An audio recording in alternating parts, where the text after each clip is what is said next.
तो हमें the lovely runner episode 2 में जो कुछ हुआ उसके बारे में बात करनी है, क्योंकि यह शो प्यारे और आकर्षक से बिल्कुल गड़बड़ा हुआ हो गया है, सबसे अच्छे तरीके से, और मैं बिल्कुल भ्रम में हूं। अगर आपने एपिसोड 1 देखा और सोचा कि ओह, यह तो बस एक मीठा टाइम ट्रैवल रोमांस है, तो एपिसोड 2 उस पूरी कहानी को बिल्कुल पलट देने के लिए यहाँ है। हमारे पास दिल टूटना है, धोखाधड़ी है, चरित्र के रहस्य जो आपको सब कुछ पर सवाल उठाएंगे जो आप सोचते हैं, और कुछ सच में जबड़ा खुला करने वाले पल जिन्होंने मुझे शाब्दिक रूप से रोकने पर मजबूर किया। आसपास रहें क्योंकि हम सभी अराजकता, भावनाओं को तोड़ रहे हैं, और यह समझ रहे हैं कि द लवली रनर इतना आकर्षक क्यों है। किसी को भी जरूरत हो तो जल्दी रिकैप। सूंग जे को संगीत के सफल करियर का मौका खो गया जब यूनसी को उसकी कार से टकरा दिया। उसने 15 साल अपराधबोध में डूबते हुए बिताए, उसका समर्पित मैनेजर बन गई, और ठीक है, उसने अपनी पूरी जिंदगी उसके अस्तित्व के चारों ओर बना दी है। फिर उसे अतीत में एक और मौका मिलता है, और अचानक सब कुछ टेबल पर है। एपिसोड एक मीठे, लगभग नॉस्टैल्जिक माहौल के साथ खत्म होता है, जहां हम उन्हें युवा देख रहे हैं और पहली बार मिल रहे हैं, और आप सोच रहे हैं, ओह, वह सब कुछ ठीक करने जा रही है। वह जानती है कि उसे क्या चाहिए, यह परफेक्ट होने वाला है। लेकिन एपिसोड 2 वह जगह है जहां शो की असली जटिलता उभरती है। और ईमानदारी से, यही इसे इतना अच्छा बनाता है। चलिए शुरू करते हैं।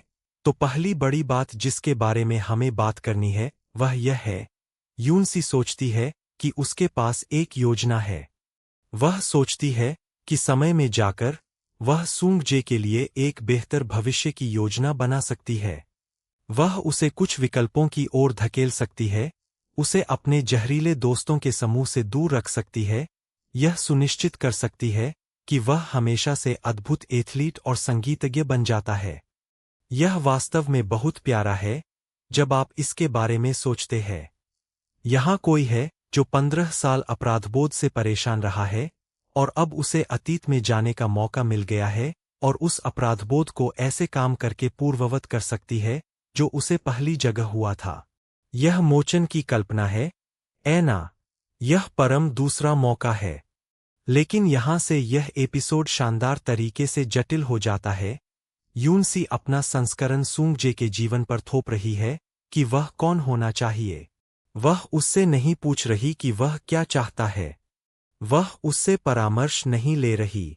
वह बस निर्णय ले रही है। वह अपने नाम पर चीजों को ठीक करने के लिए उसकी एजेंसी ले रही है। और शो इससे दूर नहीं जाता। यह वास्तव में इसके बारे में असहज हो जाता है। एक ऐसा पल है जहां सूंग जे को पता चलता है कि वह पर्दे के पीछे चीजों का आयोजन कर रही है, और आप उसके चेहरे में कुछ झलक देख सकते हैं। यह कृतज्ञता नहीं है। यह प्रशंसा नहीं है। यह भ्रम है, और इस तरह की बेचैनी का मिश्रण है, क्योंकि वह शब्दत भविष्य के अपने ज्ञान का उपयोग उसके वर्तमान को हेराफेरी करने के लिए कर रही है, और उसे कोई अंदाजा नहीं है। यही वह बात है जो इस शो को आपके विशिष्ट टाइम ट्रैवल रोमांस से अलग बनाती है। यह सिर्फ ओह हाँ, मुझे प्यार में दूसरा मौका मिल गया नहीं है। यह बहुत अधिक जानने के नैतिकता के बारे में है, और किसी और के जीवन पर उस शक्ति का प्रयोग करना है। यह इस बारे में है कि अच्छे इरादे कैसे नियंत्रक बन सकते हैं जब आप सावधान नहीं होते हैं। अब क्यों गेउन के बारे में बात करते हैं, क्योंकि एपिसोड 2 उसे उस तरह से पुनर्परिभाषित करता है जो विध्वंसकारी है। एपिसोड 1 में हम इस जहरीले, ईर्ष्यालु चरित्र को देखते हैं जो सूंग जे और उसके सपनों के बीच खड़ा प्रतीत होता है। वह हेराफेरी करने वाली, चिपकने वाली है, और कहानी का स्पष्ट खलनायक है। यूनसी उसे एक बाधा के रूप में देखती है जिसे हटाना है, और आप ऐसा सोच रहे हैं, हाँ, उसे उस लड़की से दूर करो। लेकिन एपिसोड 2 उस परत को छील देता है, और हम जो पाते हैं वह ईमानदारी से त्रासद है। क्यों गेउन एक खलनायक नहीं है। वह सिर्फ एक लड़की है जो किसी से बेपनाह प्यार में है, जो उसे प्यार नहीं करता। वह जानती है कि वह उसे प्यार नहीं करता। वह महसूस कर सकती है। वह महसूस कर सकती है कि वह किसी और में रुचि रखता है, यूनसी, और यह उसे कार्य करने वाला बना रहा है। वह चिपकने वाली है क्योंकि वह उसे खोने से डरती है। वह जहरीली है क्योंकि वह डूब रही है और वह वार कर रही है। एक दृश्य है जहां वह सूंग जैसे यूनसी के बारे में टकराती है और आप बस सभी असुरक्षा को बाहर निकलते हुए देख सकते हैं। और बात यह है कि वह सही है अपनी असुरक्षा के लिए। सूंग जे का पूरा व्यवहार यूनसी के चारों ओर बदल जाता है। वह प्रकाशित हो जाता है। वह अलग है। जो मुझे मारता है वह यह है कि क्योंगेउन जानती है कि वह नहीं है जिसे वह चाहता है, लेकिन वह वैसे भी लटकी हुई है क्योंकि यह सब कुछ है जो उसके पास है। और यूनसी अपने सभी भविष्य के ज्ञान के साथ इसके साथ सहानुभूति से संपर्क नहीं करती। वह कौशल के साथ संपर्क करती है। वह क्योंगेउन को किसी को समझने में मदद करने के लिए नहीं, बल्कि किसी को समझाने के लिए देखती है। एपिसोड क्योंगेउन को सहानुभूतिपूर्ण बनाता है, इस तरह से जो सस्ता नहीं लगता।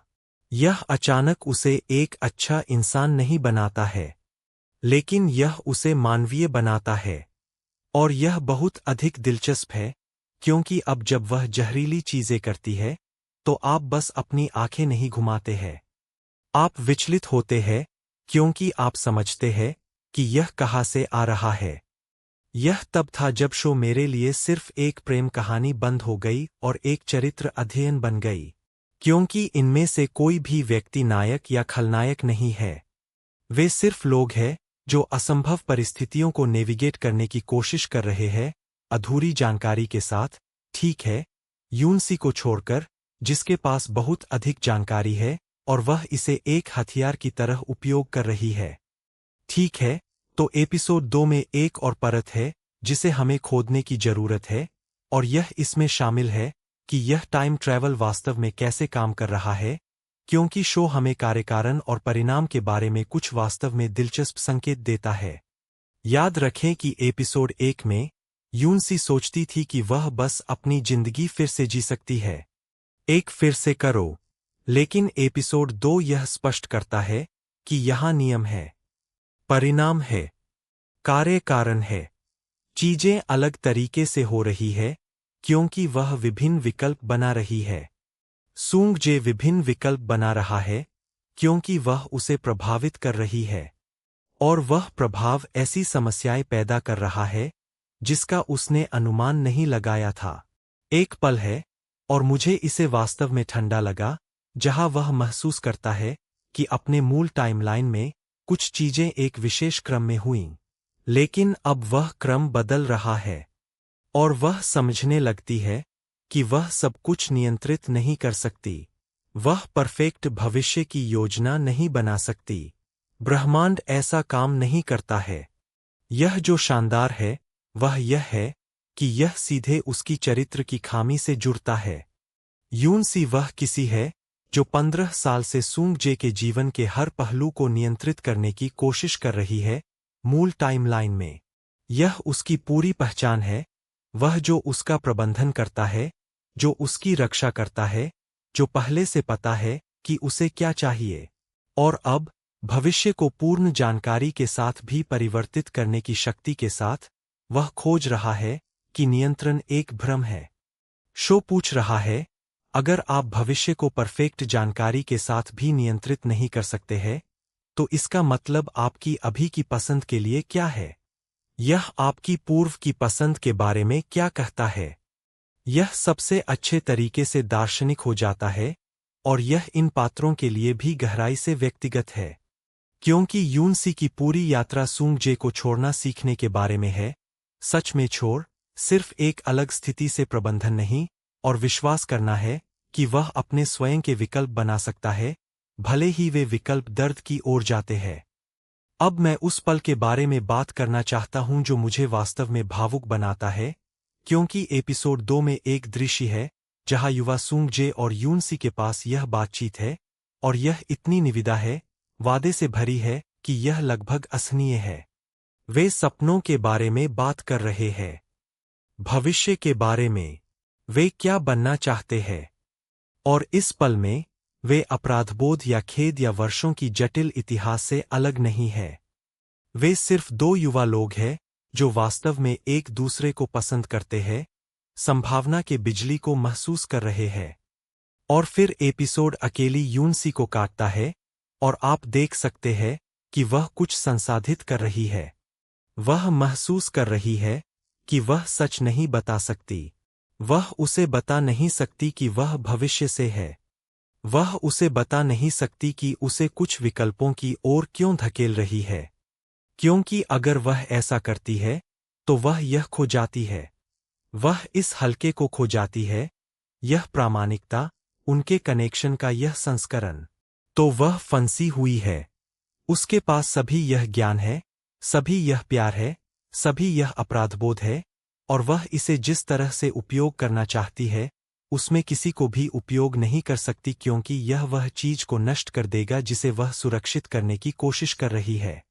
यह उसकी स्थिति की सच्ची त्रासदी है, और एपिसोड 2 सुनिश्चित करता है कि हम इसे महसूस करें। एक अन्य हृदय विदारक क्षण भी है जहां वह एक विकल्प का सामना करती है। उसे कुछ से दूर रखें जो वह जानती है कि मूल टाइमलाइन में उसे चोट पहुंचाएगा, या उसे इसे अनुभव करने दे यह जानते हुए कि यह विभिन्न दर्द की ओर जा सकता है और वह नहीं जीत सकती। ऐसा कोई संस्करण नहीं है जहां वह हीरो बन जाती है जो सब कुछ ठीक करती है। शो इस कल्पना को विघटित कर रहा है कि आप बस अपनी गलतियों को दूसरे मौके से मिटा सकते हैं। आप नहीं कर सकते। सबसे अच्छा आप कर सकते हैं वह विभिन्न गलतियां करना है। उम्मीद है कि छोटी, उम्मीद है कि गलतियां जो आपको कुछ बेहतर की ओर ले जाती है, बजाय उससे दूर। यह भारी है, यह वास्तविक है, और यह है कि मैं इस शो में इतना निवेशित क्यों हूं। तो यहां वह है जो एपिसोड 2 श्रृंखला के बाकी हिस्से के लिए सेट करता है, और मैं क्यों सोचता हूं कि यह शो वास्तव में विशेष होने की क्षमता रखता है। हमने स्थापित किया है कि यूनसी भविष्य को माइक्रोमैनेज नहीं कर सकती, भले ही परफेक्ट जानकारी के साथ। हमने स्थापित किया है कि उसके कार्यों के लिए असली परिणाम है, परिणाम जिसका वह अनुमान नहीं लगा सकती। हमने स्थापित किया है कि उसके चारों ओर के लोग, सूंगजे, क्यूंगेउन, सब कोई, उसकी मोचन की कहानी में एनपीसी नहीं है। वे असली लोग हैं, अपनी एजेंसी और अपने दर्द के साथ। तो सवाल यह हो जाता है, वह इस ज्ञान के साथ क्या करने वाली है?